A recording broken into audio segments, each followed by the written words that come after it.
नमस्ते। आज हम बात करने वाले हैं भारत के शासन की बिल्कुल जड़ों के बारे में, मतलब पंचायती राज सिस्टम की। ये सिर्फ एक कह सकते हैं सरकारी ढांचा नहीं है, ये तो लोकतंत्र को सीधे गांव की चौपाल तक ले जाने की एक जबरदस्त कोशिश है। तो चलिए आज इसमें थोड़ा और गहराई से उतरते हैं। अच्छा, जब हम इंडियन पॉलिटी पढ़ते हैं तो एक चीज बहुत परेशान करती है ना, वो है अनुच्छेद 243 और उसके इतने सारे हिस्से ए बी सी डी, पता नहीं कहाँ तक।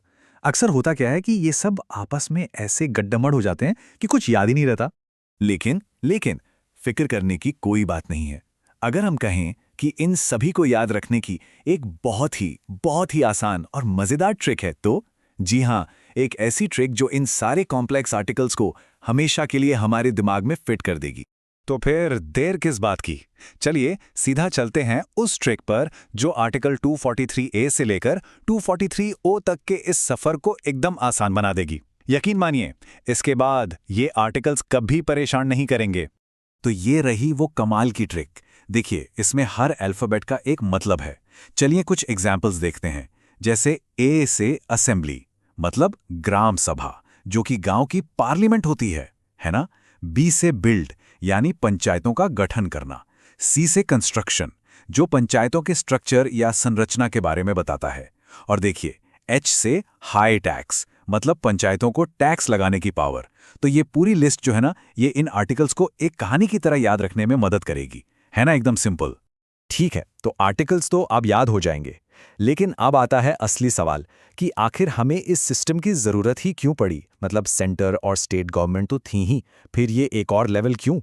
चलिए इसको एक बहुत ही सिंपल से एग्जाम्पल से समझते हैं। सोचिए किसी गांव में एक नाली टूट गई है। अब क्या गांव का कोई इंसान अपनी ये शिकायत लेके सीधे चीफ मिनिस्टर के पास जाएगा? नहीं ना, ये तो बिल्कुल ही इम्प्रैक्टिकल बात है। और बस यहीं पर आता है डिसेंट्रलाइजेशन का कॉन्सेप्ट, यानी विकेंद्रीकरण। इसका सीधा साधा मतलब है लोकल प्रॉब्लम लोकल सॉल्यूशन।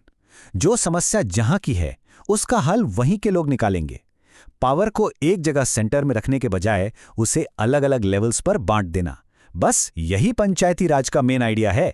अब ये आइडिया सुनने में तो बड़ा सिंपल लगता है, लेकिन इसे संविधान का हिस्सा बनाने का जो सफर था वो उतना ही लंबा और मुश्किल था। तो चलिए देखते हैं कि ये सिस्टम आखिर हमारे कानून के किताबों तक पहुंचा कैसे। कहानी की शुरुआत होती है 1882 में लॉर्ड रिपन के साथ, लेकिन जो असली टर्निंग पॉइंट आया वो था 1957 में, जब बलवंत राय मेहता कमेटी ने पता लगाया कि आखिर ये सब फेल क्यों हो रहा है। फिर अशोक मेहता और LM सिंघवी जैसी कमेटियों ने इसे मजबूत बनाने के लिए सिफारिशें दी, और फिर आखिरकार 1993 में 73rd अमेंडमेंट ने इसे एक हकीकत बना दिया। लेकिन रुकिए, ये इतना आसान नहीं था। संविधान सभा में इस पर बहुत बड़ी बहस हुई। एक तरफ थे महात्मा गांधी, जिनका सपना था ग्राम स्वराज का। वो मानते थे कि असली भारत तो गांव में ही बसता है। लेकिन दूसरी तरफ थे डॉक्टर अंबेडकर, और उनकी चिंता बहुत ही असली थी। उन्हें डर था कि अगर गांव को इतनी पावर दे दी तो वहां की जो पावरफुल जातियां हैं वो दलितों और पिछड़ों का और ज्यादा शोषण करने लगेंगी। तो अब एक बीच का रास्ता निकालना बहुत जरूरी था, और वो रास्ता ये निकला कि पंचायती राज को कंपलसरी नहीं बनाया गया। इसे आर्टिकल 40 के तहत डायरेक्टिव प्रिंसिपल्स में डाल दिया गया। मतलब ये स्टेट्स के लिए सिर्फ एक सजेशन था, एक सलाह। मर्जी हो तो लागू करो, नहीं तो मत करो। और शायद इसी वजह से शुरुआती प्रोग्राम्स फेल हो गए।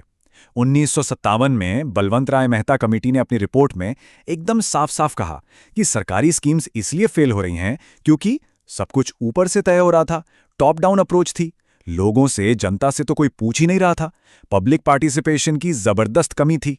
तो बस लोगों की इसी भागीदारी की कमी को दूर करने के लिए बलवंत राय मेहता कमेटी की सिफारिशों ने उस स्ट्रक्चर की नींव रखी जिसे हम आज जानते हैं। तो चलिए अब इस सिस्टम के मॉडर्न और लीगली मैंडेटरी स्ट्रक्चर को समझते हैं। कमेटी ने एक 3 टियर यानी त्रिस्तरीय स्ट्रक्चर का सुझाव दिया। सबसे नीचे गांव के लेवल पर ग्राम पंचायत, बीच में ब्लॉक लेवल पर पंचायत समिति, और सबसे ऊपर डिस्ट्रिक्ट लेवल पर जिला परिषद। यही 3 लेवल्स आज भी हमारे पूरे सिस्टम की रीढ़ की हड्डी हैं। यहाँ पे एक बहुत कॉमन कन्फ्यूजन है जिसे दूर करना बहुत जरूरी है। ग्राम सभा और ग्राम पंचायत, इनमें क्या फर्क है? देखिए, इसे ऐसे समझिए, ग्राम सभा है गांव की पार्लियामेंट, जिसमें गांव के सारे वोटर्स मेंबर होते हैं, सारे। और ग्राम पंचायत है उस पार्लियामेंट की चुनी हुई सरकार जिसमें सरपंच और पंच होते हैं, जो असल में काम करवाते हैं। फिर आया 1993 का 73rd अमेंडमेंट और इसने तो सब कुछ ही बदल दिया। इसने पंचायती राज को एक महज सलाह से उठाकर एक संवैधानिक, एक कॉन्स्टिट्यूशनल ऑब्लिगेशन बना दिया। संविधान में पार्ट 9 और 11 शेड्यूल जोड़ा गया। पंचायतों को 29 सब्जेक्ट्स पर काम करने की पावर मिली, 5 साल का टर्म फिक्स हुआ, और जो सबसे क्रांतिकारी कदम था वो था महिलाओं के लिए कम से कम 1/3 सीटें रिजर्व करना। तो कानून बन गया और इसने जमीनी लोकतंत्र को मजबूत भी किया, इसमें कोई शक नहीं। लेकिन आज लगभग 3 दशक बाद इसकी असलियत क्या है? तो चलिए अब इसकी कुछ उपलब्धियों और जो चुनौतियां हैं उन पर एक नजर डालते हैं। 14 लाख। आज हमारे देश में 14 लाख से भी ज्यादा चुनी हुई महिला पंचायत प्रतिनिधि हैं। ये नंबर दुनिया में किसी भी देश से कहीं ज्यादा हैं और ये इस सिस्टम की सबसे बड़ी उपलब्धियों में से एक है। इसने लाखों महिलाओं को पॉलिटिकली एम्पावर किया है। लेकिन सफर अभी खत्म नहीं हुआ है। आज भी पंचायतें फंड्स की कमी से जूझ रही हैं। ऑफिसर्स और स्टेट गवर्नमेंट का दखल वो बना हुआ है। कई जगहों पर सरपंच पति वाला जो कल्चर है वो महिला लीडर्स को ठीक से काम नहीं करने देता। और हाँ, जो चुने हुए लोग हैं उन्हें और बेहतर ट्रेनिंग की भी जरूरत है। तो आखिर में एक बहुत बड़ा सवाल खड़ा होता है। कानून तो बन गया, पर क्या आज हम एक ऐसी हकीकत में हैं जहां एक तरफ गांधी जी का ग्राम स्वराज का सपना भी सच हो रहा है और साथ ही डॉक्टर अंबेडकर की वो चिंता जातिवाद और शोषण वाली वो भी सच साबित हो रही है?